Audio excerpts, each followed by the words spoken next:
পোনপ্ৰথমে মই আপোনালোকক ধন্যবাদ জ্ঞাপন কৰিছোঁ ইয়ালৈ অহাৰ বাবে। আমি কেইদিনমান আগতে নিউজত পাইছোঁ আমাৰ BTCৰ ইয়াম ৰঞ্জিত বসুমতাৰী ডাঙৰীয়া এটা কথা কৈছে যে আমাক এক্সপেল কৰিব, আমাক টাৰ্মিনেশ্যন কৰিব, আমাক চাকৰিৰ পৰা। আমাক কি ভিত্তিত কি যুক্তিত আমাক টাৰ্মিনেট কৰিব বিচাৰিছে আমি নাজানো। গতিকে আজি যিহেতু আমাৰ ইয়াত BTCত আমি এইকাৰণে আহিবলৈ বাধ্য হ'লোঁ, আজি AC মিটিং আছে। আজি AC মিটিঙত আমি শুনিব পাইছোঁ যে আমাক টাৰ্মিনেশ্যন কৰি লেটাৰ ওলাব।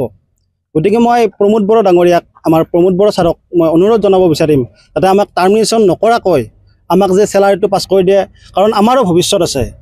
আমাৰো আজি 5 বছৰে আমি বিনা বেতনে বিনা আমি ডেইলি মানে ৰেগুলাৰ অফিচত যাই আছোঁ, নিজৰ পকেটৰ পইচা খৰচা কৰি।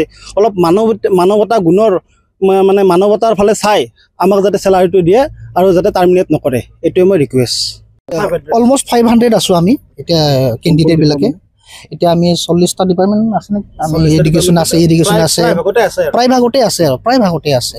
তো আমাক কি কাৰণত টাৰ্মিনেশ্যনৰ অৰ্ডাৰটো দিয়া নাই? অৰ্ডাৰটো দিয়া নাই, কিন্তু নিউজত কৈছে যে এতিয়াতো এইটো টাৰ্মিনেট কৰাটো কি ডাঙৰ কথা নহয়।